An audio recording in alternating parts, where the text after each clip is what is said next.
Hello everyone, welcome back in my video. आज हम करने वाले हैं कुछ questions which are based on PMI। PMI stand for principle of mathematical induction.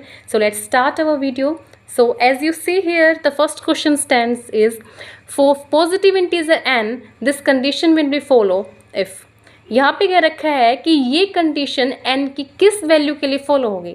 तो आप देख सकते हैं यहाँ पे n की वैल्यू ग्रेटर देन 5, यहाँ पे n की value greater than equals to 5।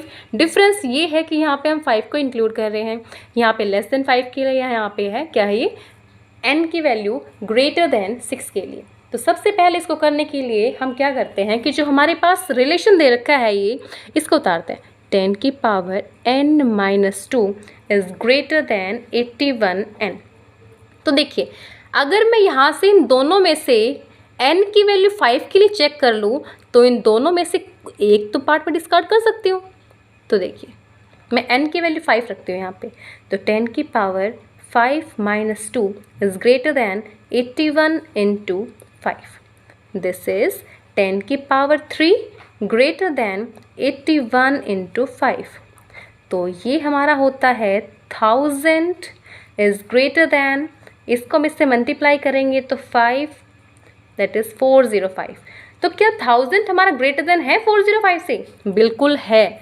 तो हमारा मतलब 5 की n की वैल्यू 5 के लिए तो ये रिजल्ट होल्ड करता है। तो n की वैल्यू ग्रेटर देन 5 के लिए तो हम बाद में देखेंगे, तो 5 को इंक्लूड नहीं कर रहा।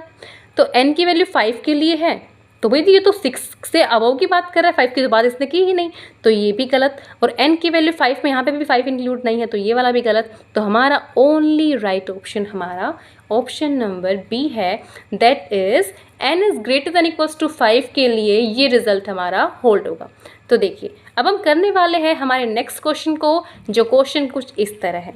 यहाँ पे कह रखा है the sum of the series is equals to which one. यहाँ पे ये कह रखा है कि इसकी हमें n टर्म बताओ या इन सभी टर्म्स को हम ऐड करके हमारा कौन सा रिलेशन आता है वो आपको यहाँ पे चेक करना है। तो इसको भी सेम प्रोसेस से हम करेंगे। हम यहाँ पे इन तीनों रिलेशन के अंदर देखिए हम इनको 1 बाय 1 चेक करते हैं। तो जो फर्स्ट रिलेशन हमारा दे रखा है उसमें हम n की वैल्यू 1 पुट करके देखते हैं। जब मैंने n की वैल्यू को 1 पुट किया तो दैट इज़, तो यहाँ पे क्या हुआ, n की वैल्यू 1 2 - 1 इंटू 3 की पावर n की वैल्यू तो 1 रखी है तो 1 + 1 प्लस 3 ओवर 4।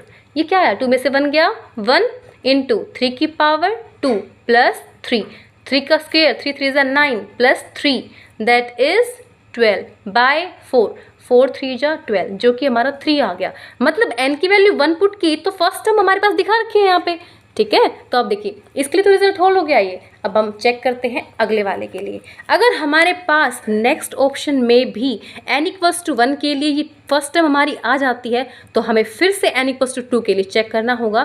तो अभी के लिए फ़िलहाल हम इसमें n = 1 के लिए चेक करते हैं। तो देखिए जब मैंने यहाँ पे n = 1 रखा तो क्या आया 2 इंटू, तो देखिए यहाँ पे हमने n की वैल्यू को 1 पुट करना था तो 2 × 1 that is 2 - 1 into 3 to the power 1 plus 3/4। 2 - 1 1, तो यहाँ से क्या आ गया 3 3 + 6 that 3 + 3 that is 6/4 that is 2 that is 3 that is 3/2। पर हमारे पास तो फर्स्ट टर्म 3 है तो ये ऑप्शन तो हमारा कैंसिल हो गया। तो अब देखिए इसको चेक करते हैं। इसको चेक करने के लिए मैंने यहाँ पे भी n = 1 के लिए चेक किया कि क्या ये रिजल्ट हमारा होल्ड करता है, क्या n = 1 के लिए ये हमारा 3 वैल्यू देगा क्या। तो इसको चेक करने के लिए हमने क्या किया, n की जगह 1 पुट किया। तो n की वैल्यू 1 पुट करने पर क्या हुआ 2 - 1 into 3 × 1/6 that is 2 - 1 that is 1 × 3/6 that is 3/6 और फिर से ही हमारा 1/2 आ गया है।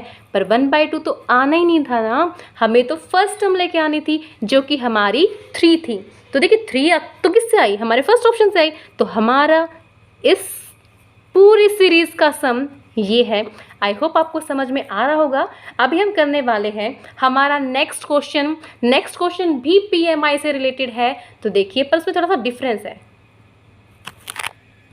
देखिए वो है the sum of n terms are this. मुझे इसका सम निकालना है, इसकी n टर्म का सम निकालना है।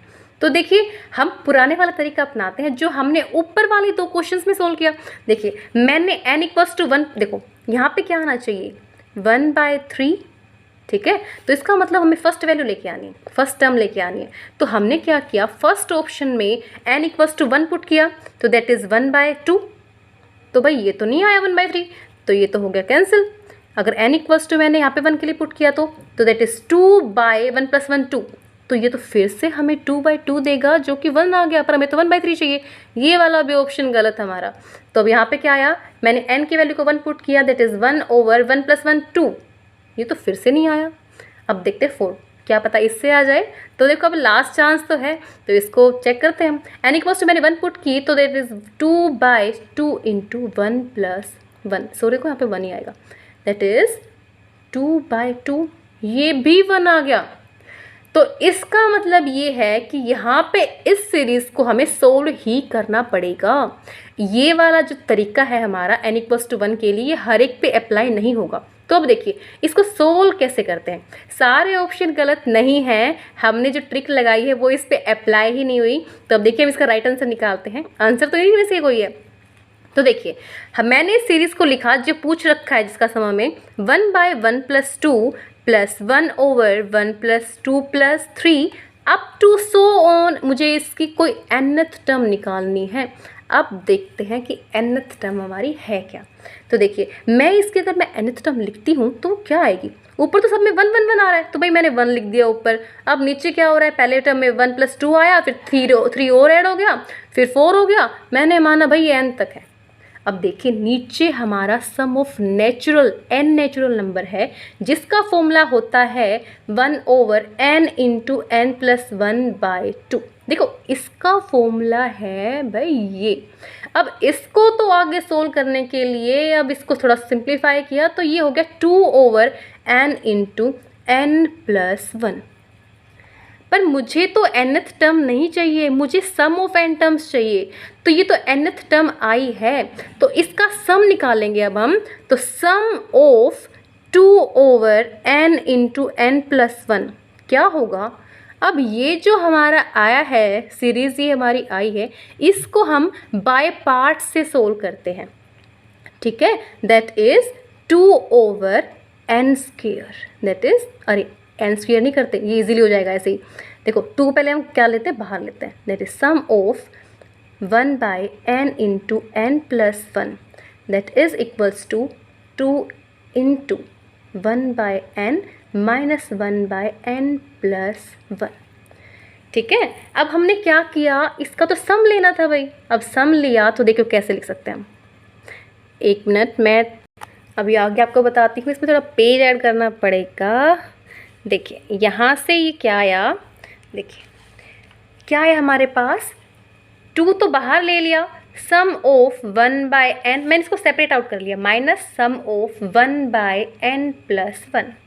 अब मैं इनका सम को सिंप्लीफाई कर रही हूँ। देखिए कैसे, 2 तो बाहर था ही भाई। अब यहाँ पे मैंने n की वैल्यू को 1 रखा, तो दैट इज़ 1/1, दैट इज़, अब मैं इसको ऐड करती जाऊँगी, n की जगह 2 रखा तो 1/2 + 1/3 up to so on, up to 1/n तक। तो ये मैंने ले लिया एक ब्रैकेट के अंदर। क्यों लिया, क्योंकि पीछे भी तो टर्म है ना। अब इसको सोल्व करना पड़ेगा हमें। देखिए माइनस कॉमन बाहर, और यहाँ से 1, मैंने n की वैल्यू को 1 पुट किया, दैट इज़ 1/2, n की वैल्यू को 2 पुट किया तो 1/3 up to so on plus 1/n + 1। अब आप देख रहे होंगे 1/2 यहाँ पे प्लस का, यहाँ पे माइनस का, 1/3 ये सब करते जाएंगे, 1/n यहाँ पे भी 1/n माइनस का। तो इस पूरे के अंदर बचा क्या, बाहर तो 2 बच रहा है भाई, यहाँ से बचा हुआ है फर्स्ट टर्म जो हमारी 1 है, दैट इज़ -1/n + 1। देखो हो गया ना सिंप्लीफाई इजीली। 2 बाहर रखा और फिर अंदर मैंने इसको किया एलसीएम लेके सिंप्लीफाई। कैसे, n + 1 और ये गया इससे मल्टीप्लाई, n + 1 - 1 यहाँ से कैंसिल आउट होके हमारे पास आया 2n/n + 1। ये देखो भाई क्या आया, अच्छे से लिखती हूँ थोड़ा, देखिए 2n/n + 1। अब देखते हैं कि क्या हमारा जो ये आया है रिज़ल्ट, क्या ये इससे मैच होता है, 2n/n + 1।